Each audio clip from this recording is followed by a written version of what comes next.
नमस्कार दोस्तों, मैं तरुण कुमार दास आप सभी को आज की हिंदी कक्षा में स्वागत करता हूं।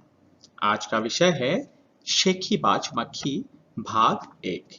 यह कहानी तीसरी कक्षा से संबंधित है। दोस्तों, इस वीडियो में इस कहानी को कैसे पाठ किया जाएगा और इससे जुड़े सवालों के जवाब भी दिए गए हैं। सबसे अनुरोध है कि इस कहानी को अंत तक देखिएगा जरूर। अगर ये वीडियो आपको पसंद आए तो लाइक और शेयर जरूर कीजिएगा। तो चलिए दोस्तों, आज पढ़ते हैं शेखीबाज मक्खी भाग 1। आज के विषय पढ़ने से पहले कुछ उद्देश्य के बारे में बता देना चाहूंगा। पहला उद्देश्य है नए शब्दों के बारे में जानकारी मिलेगी। दूसरा, कहानी को पठन कर पाएंगे और कहानी में दिए गए प्रश्नों के उत्तर लिख पाएंगे। नमस्ते दोस्तों, आज पढ़ते हैं शेखीबाज मक्खी। कहानी में दिए गए कुछ नए शब्द और उसके अर्थ और उसको कैसे वाक्य में प्रयोग किया जाएगा ये भी बताया गया है। सबसे पहला शब्द है मक्खी। मक्खी मतलब एक परदार कीड़ा होता है और इसको वाक्य में ऐसे प्रयोग किया जा सकता है, मक्खी गंदगी फैलाती है, मक्खी बीमारी फैलाती है, ऐसे भी कह सकते हैं। दूसरा शब्द है पंजा। उंगलियों सहित हथेली का एक भाग होता है, जो इसको हम वाक्य में इस तरह प्रयोग कर सकते हैं, हमने जंगल में एक शेर का पंजा देखा। दहाड़। दहाड़ मतलब होता है गर्जन करना और इसको वाक्य में ऐसे प्रयोग किया जाता है, शेर दहाड़ता है। आग बबूला होना।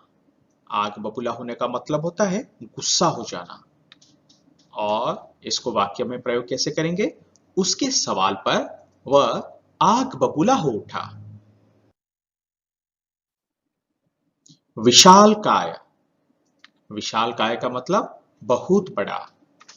हाथी एक विशाल काय जानवर है। झपट, तेजी से आगे बढ़ना। एक लड़का मिठाई खाने के लिए झपटा।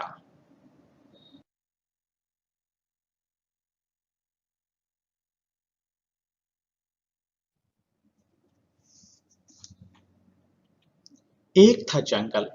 उस जंगल में एक शेर भोजन करके आराम कर रहा था।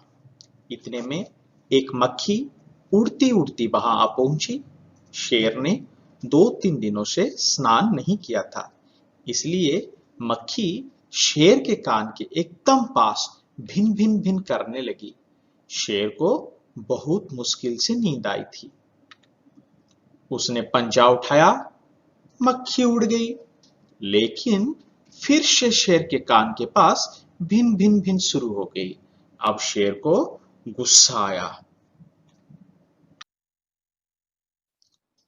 वह दहाड़ा, अरे मक्खी, दूर हट, वरना तुझे अभी जान से मार डालूंगा।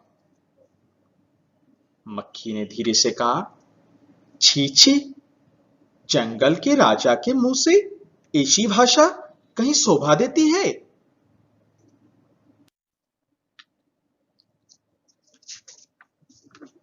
शेर का गुस्सा बढ़ गया।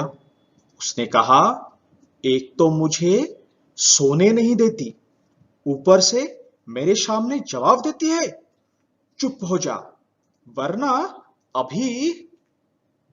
मक्खी बोली, वरना क्या कर लोगे? मैं क्या तुमसे डर जाऊंगी? मैं तो तुमसे भी लड़ सकती हूं। हिम्मत हो तो आ जाओ। शेर आग बबूला हो उठा। उसने कान के पास पंजा मारा। मक्खी तो उड़ गई, पर कान जरा छिल गया। मक्खी उड़कर शेर की नाक पर बैठी तो उसने मक्खी को फिर पंजा मारा। मक्खी उड़ गई। अब की बार शेर की नाक छिल गई। मक्खी कभी शेर के माथे पर बैठती, कभी गाल पर, तो कभी गर्दन पर। शेर पंजा मारता जाता और खुद को घायल करता जाता। मक्खी तो फट से उड़ जाती। अंत में शेर उब गया, थक गया। वो बोला, मक्खी बहन, अब मुझे छोड़ो।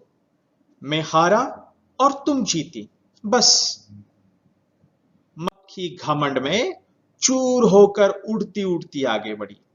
सामने एक हाथी मिला। मक्खी ने कहा, अरे हाथी, मुझे प्रणाम कर। मैंने जंगल के राजा शेर को हराया है, इसलिए जंगल में अब मेरा राज चलेगा। हाथी ने सोचा, इस पागल मक्खी से बहस करने में समय कौन बर्बाद करे। हाथी ने सूंड ऊपर उठाकर मक्खी को प्रणाम किया और आगे बढ़ेगा। सामने से आ रही लोमड़ी ने यह सब देखा। लोमड़ी मंद मंद मुस्कुराने लगी। इतने में मक्खी ने लोमड़ी से कहा, अरे ओ लोमड़ी, चल मुझे प्रणाम कर। मैंने जंगल के राजा शेर और विशालकाय हाथी को भी हरा दिया है।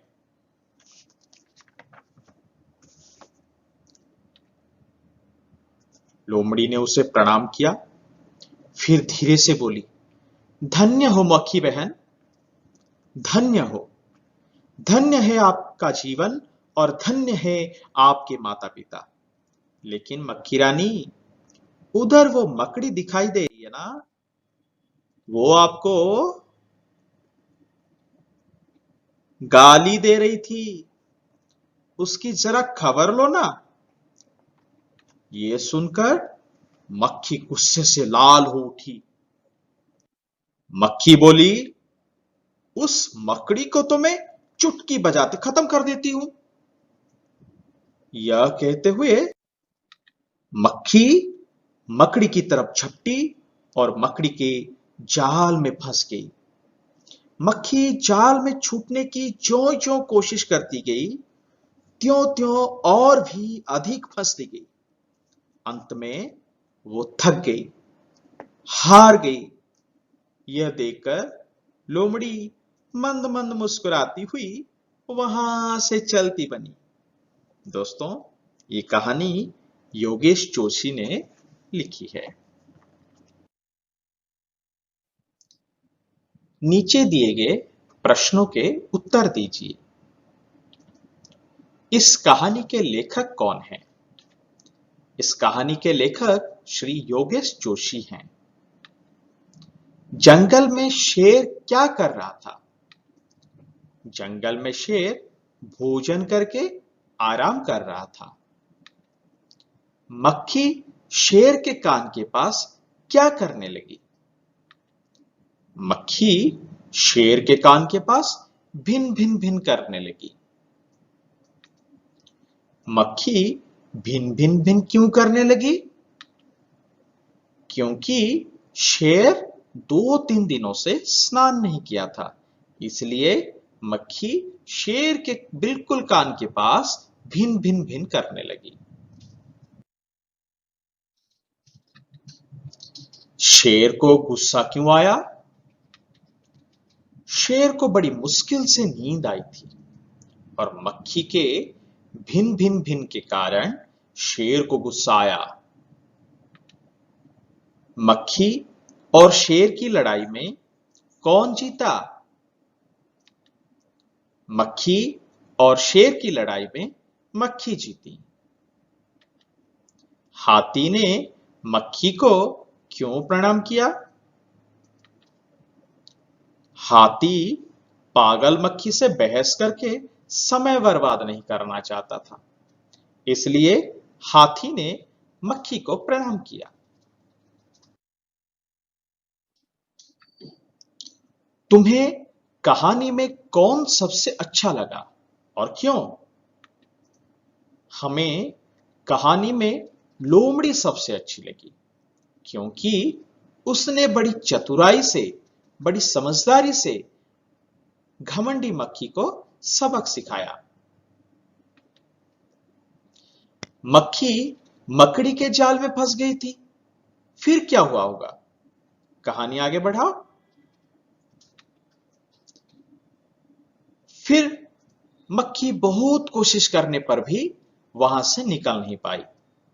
उसका घमंड चूर चूर हो गया। अंत में वह मर गई। अगर कहानी का नाम मक्खी को ध्यान में न रखकर लोमड़ी और शेर को ध्यान में रखकर लिखा जाता तो उसके क्या क्या नाम हो सकते थे? अगर लोमड़ी को ध्यान में रखकर लिखा जाता तो कहानी का नाम समझदार लोमड़ी होता। अगर शेर को ध्यान में रखकर लिखा जाता तो कहानी का नाम मूर्ख शेर होता।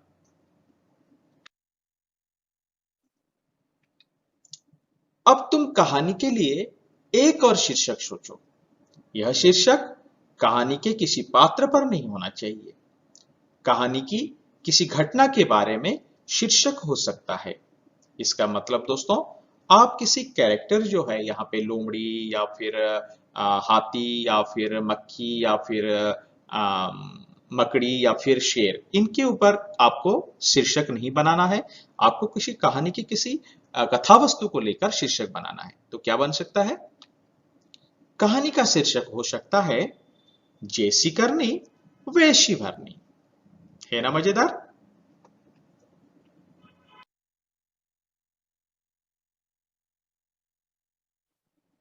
तो दोस्तों, आज का विषय यहीं समाप्त होता है। और अगर आपको ये वीडियो अच्छा लगा तो जल्दी से लाइक कर दीजिए और शेयर भी कर दीजिए। और आप अपने सुझाव भी इस कमेंट बॉक्स पर लिख सकते हैं। और आप मेरा ब्लॉग को भी फॉलो कर सकते हैं। कैसे करेंगे?